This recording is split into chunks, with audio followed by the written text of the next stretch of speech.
പിതാവിന്റെയും പുത്രന്റെയും പരിശുദ്ധാത്മാവിന്റെയും നാമത്തിൽ ആമേൻ. ഇന്ന് ജൂൺ 10 ബുധനാഴ്ച.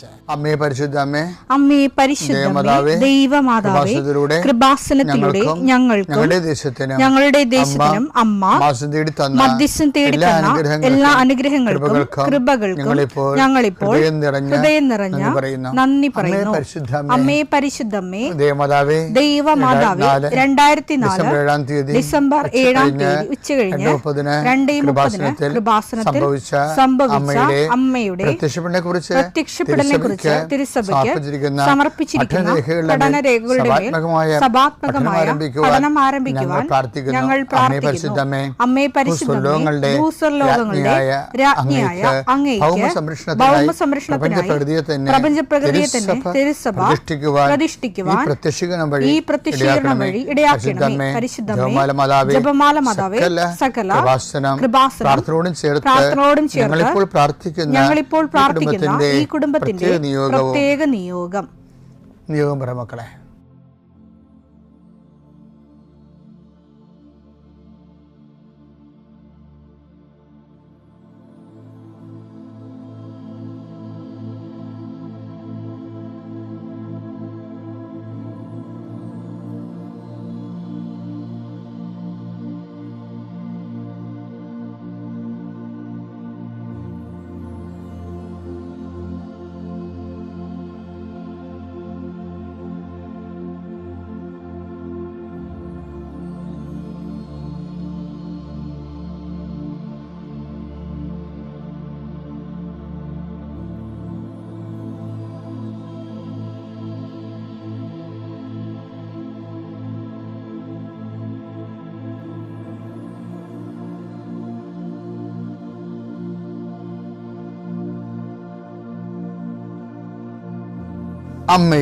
അമ്മയുടെ പ്രത്യക്ഷീകരണത്തിന്റെ ഈ അനുഗ്രഹവേളയിൽ ഞങ്ങൾക്ക് സാധിച്ചു തരുവാൻ കനിയണമേ. ആമേൻ. വിശ്വാസ പ്രമാണം.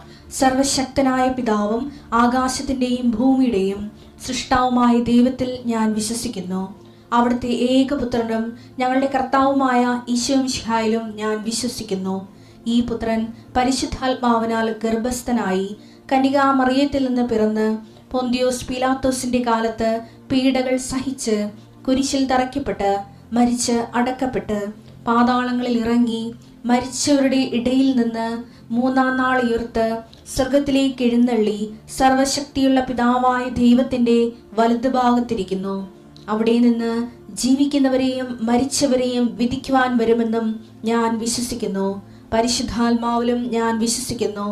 വിശുദ്ധ കത്തോലിക്കാ സഭയിലും പുണ്യവാന്മാരുടെ ഐക്യത്തിലും പാപങ്ങളുടെ മോചനത്തിലും ശരീരത്തിന്റെ ഉയർപ്പിലും നിത്യമായ ജീവിതത്തിലും ഞാൻ വിശ്വസിക്കുന്നു. ആമേൻ. സ്വർഗ്ഗസ്ഥനായ ഞങ്ങളുടെ പിതാവേ, അങ്ങയുടെ നാമം പൂജിതമാകണമേ. അങ്ങയുടെ രാജ്യം വരണമേ. അങ്ങയുടെ തിരുമനസ് സ്വർഗത്തിലെ പോലെ ഭൂമിയിലും ആകണമേ. അന്നു വേണ്ടുന്ന ആഹാരം ഇന്ന് ഞങ്ങൾക്ക് തരണമേ. ഞങ്ങളോട് തെറ്റ് ചെയ്യുന്നവരോട് ഞങ്ങൾ ക്ഷമിക്കുന്നത് പോലെ ഞങ്ങളുടെ തെറ്റുകൾ ഞങ്ങളോടും ക്ഷമിക്കണമേ. ഞങ്ങളെ പ്രലോഭനത്തിൽ ഉൾപ്പെടുത്തരുതേ, തിന്മയിൽ ഞങ്ങൾ രക്ഷിക്കണമേ. ആമേൻ. നന്മ നിറഞ്ഞ മറിയമേ, സ്വസ്തി. കർത്താവ് അങ്ങയുടെ കൂടെ സ്ത്രീകളിൽ അങ്ങ് അനുഗ്രഹിക്കപ്പെട്ടവളാകുന്നു.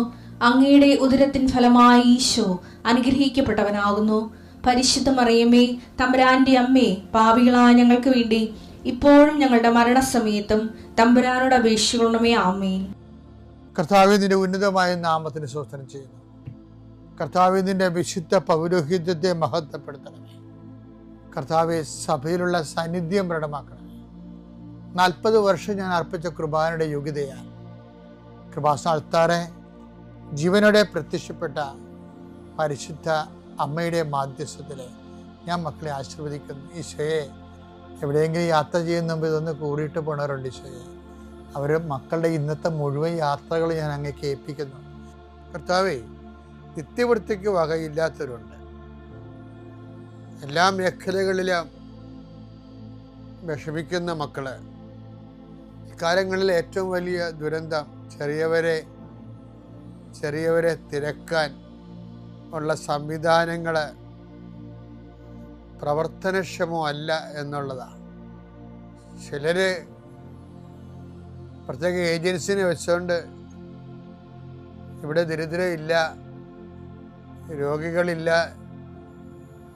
ഇവിടെ എല്ലാം ഒന്നാം സ്ഥാനത്തെ കുതിക്കണം എന്നുള്ള ഒരു മിഥ്യാധാരണ വരുത്തിയിട്ട് അതിൻ്റെ പിന്നിൽ ഏറ്റവും ദരിദ്രനെയും ഓരം കെട്ടി കിടക്കുന്നവനെയും അവനെ അഡ്രസ്സ് ചെയ്യാൻ പറ്റാത്തൊരവസ്ഥയിലേക്ക് കൊണ്ടുവന്ന് എത്തിക്കുന്ന ഒരു സാമൂഹ്യമായി അന്ധകാരം നാടിനെ വ്യാപിക്കുന്നുണ്ട് കർത്താവേ. അത് എല്ലായിടത്തും അതുണ്ട്, ഒരു സ്റ്റേറ്റിലും മാത്രമല്ല. ഈ രാജ്യത്ത് തന്നെ ഇങ്ങനെയുള്ള കുറേ ഏജൻസികൾ ഇരുന്നുകൊണ്ട് മിഥ്യാബോധങ്ങൾ സൃഷ്ടിക്കുന്നുണ്ട്. അതിൻ്റെ ഭാഗമായിട്ട് ജനങ്ങൾ അവലംബമില്ലാതെ ഉഴറുകയും തെറ്റായ തീരുമാനങ്ങൾ കാരണം ഉള്ള തൊഴിലിടങ്ങൾ വരെ അടച്ചു പൂട്ടുന്നതിൻ്റെ ഭീതിയിലിരിക്കുന്നു. എല്ലാം അടച്ചു പൂട്ടി ഇനിയിപ്പോൾ ആരോഗ്യ മേഖലയും സമരം ചെയ്ത് അടച്ചു പൂട്ടിക്കുകയാണ് തൽപര കക്ഷികൾ. ഓരോരോ കാരണങ്ങൾ പറഞ്ഞു. നാളെ ഈ രാജ്യത്ത് ഒന്നിനും മുതൽ മുടക്കാൻ ആരും ഉണ്ടാകത്തില്ല.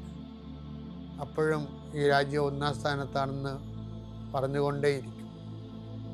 ജനങ്ങളുടെ ശ്രേയസ്സിനും എല്ലാവരെയും സന്ധിക്കാൻ ആവശ്യമായ മാർഗം കാണിച്ചു കൊടുക്കണം പ്രാർത്ഥിക്കുന്നു. പിതാപുത്രനും പരിശുദ്ധാത്മാവായ സർവ്വേശ്വര എന്നേക്കും ആമേൻ. എൻ്റെ പ്രിയപ്പെട്ടവരെ, കർത്താവിൻ്റെ വചനത്തിലെ നമ്മളുടെ സ്റ്റാറ്റസ് എന്താണെന്ന് പറയുന്നുണ്ട്. പ്രവർത്തകരുടെ, പ്രേക്ഷിതരുടെ, നമ്മൾ ദൈവത്തിൻ്റെ നമ്മുടെ കൂടെ ദൈവം ചെയ്യുന്ന വേലയുടെ കൂടെയാണ് നമ്മൾ ചെയ്യുന്നത്. അതാണ് ബൈബിൾ പറയണത്, നമ്മൾ ദൈവത്തിൻ്റെ കൂട്ടുവേലക്കാരാണെന്ന്. ഇപ്പം നമ്മളുടെ തണ്ടിയായി നിൽക്കുന്നത് ദൈവമാണ്. 1 കൊരിന്ത്യർ 3:9 ഞങ്ങൾ ദൈവത്തിൻ്റെ കൂട്ടുവേലക്കാരാണ്. ഞങ്ങൾ ദൈവത്തിൻ്റെ കൂട്ടുവേലക്കാരാണ്. നിങ്ങളാകട്ടെ ദൈവത്തിൻ്റെ വയലും വീടും. പ്രേക്ഷിതനെന്ന് പറയുന്ന ആള് ബേസിക്കായിട്ട് ആരാണ്? ദൈവത്തിൻ്റെ കൂട്ടുവേലക്കാരെയാണ്. അപ്പം നമ്മുടെ പണിക്കൂട്ടുകാരൻ ആരാണ്? ദൈവമാണ്. അപ്പോൾ ദൈവമാണ് പ്രവർത്തിക്കണത്. അപ്പോൾ നിങ്ങളിപ്പോൾ പത്രം കൊണ്ട് ഉടമ്പടിക്കാർ ഇറങ്ങുമ്പോൾ അയ്യോ, അപ്പം നിങ്ങളുടെ കൂട്ടുകാർ ആരെങ്കിലും വന്നില്ലെങ്കിൽ നിങ്ങളുടനെ അവൾ വരട്ടെ അല്ലെങ്കിൽ അവൻ വരട്ടെ, നാളെ കൊടുക്കാം എന്ന് പറഞ്ഞ് മാറ്റി വെക്കുമ്പോൾ നിങ്ങളുടെ കൂട്ടുകാരക്കാരൻ ദൈവമല്ല, നിങ്ങളുടെ അയൽവാസിയോ ഫ്രണ്ടോ ആണ്. അങ്ങനെ സുവിശേഷത്തിൽ ഒരു ഓപ്ഷനില്ല. അതൊരു മാനുഷിക പ്രവർത്തനങ്ങൾക്കാണ് അതൊക്കെ വേണ്ടി വരുന്നത്. നമ്മൾ ചെയ്യുന്നത് മാനുഷിക പ്രവർത്തനമല്ല, ദൈവിക പ്രവർത്തനമാണ്. ദൈവിക പ്രവർത്തനങ്ങളിൽ കൂട്ടുവേലയിൽ വരുന്നത്, അതർ സൈഡിൽ വരുന്ന ദൈവമാണ്. അതുകൊണ്ടാണ് ഈ പൗലോസ് അപ്പോസ്തലൻ തന്നെയും, ഞാൻ കഴിഞ്ഞ ദിവസം നിങ്ങൾ പറഞ്ഞില്ലേ, പിരിയാൻ നേരത്ത് തിമോത്തിയോസിനോട് പറയും, എൻ്റെ ജോലി പൂർത്തിയായി, ഞാൻ വിശ്വാസം സംരക്ഷിച്ചു, നീതിയുടെ കിരീടം എനിക്ക് വേണ്ടി കാത്തു വച്ചിരിക്കുന്നു. പക്ഷേ വിഷയം എന്താ? ഞാൻ പോകുന്നത് കാരണം നീ നിൻ്റെ ജോലി അയ്യോ കൂട്ടില്ലല്ലോ എന്ന് വിചാരിച്ചുകൊണ്ട് നീ അവസാനിപ്പിക്കരുത്. എനിക്ക് കൽപ്പിച്ചെടുത്ത് ഞാൻ നിൽക്കുമ്പോൾ നീ മുന്നോട്ട് പോകണം. ഒറ്റക്കാണെങ്കിൽ നീ ജോലി ചെയ്യണം. 2 തിമോത്തി 4:2 വചനം പ്രസംഗിക്കുക.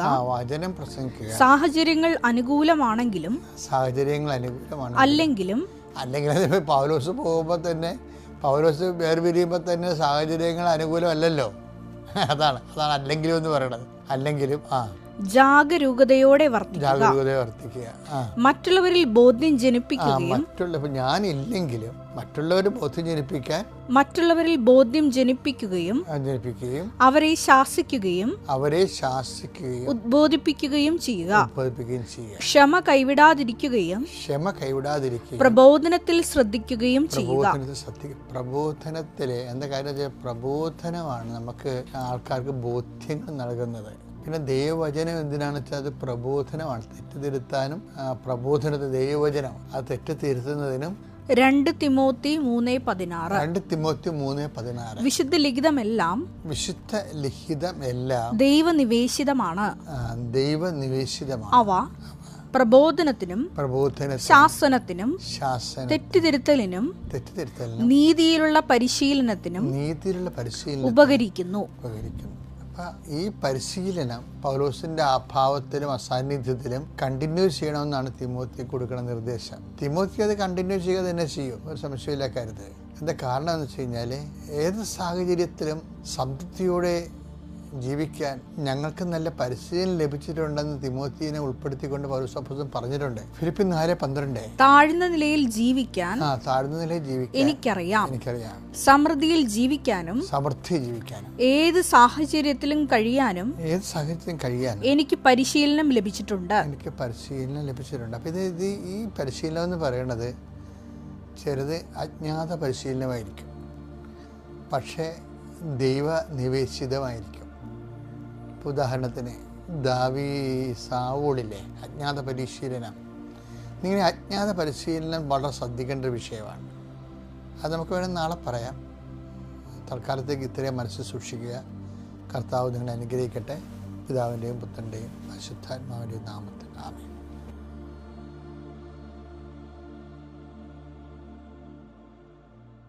അത്യപൂർവ ദൈവാനുഭവങ്ങൾ ഇനി നിങ്ങൾക്കും സ്വന്തം. ഈ യൂട്യൂബ് ചാനൽ ഇതുവരെ സബ്സ്ക്രൈബ് ചെയ്തിട്ടില്ലെങ്കിൽ ഇപ്പോൾ തന്നെ സബ്സ്ക്രൈബ് ചെയ്യുക. ഈ വീഡിയോ ഇപ്പോൾ തന്നെ നിങ്ങളുടെ സുഹൃത്തുക്കൾക്ക് ഷെയർ ചെയ്തുകൊണ്ട് കർത്താവിൻ്റെ പ്രേക്ഷിതരാകുക.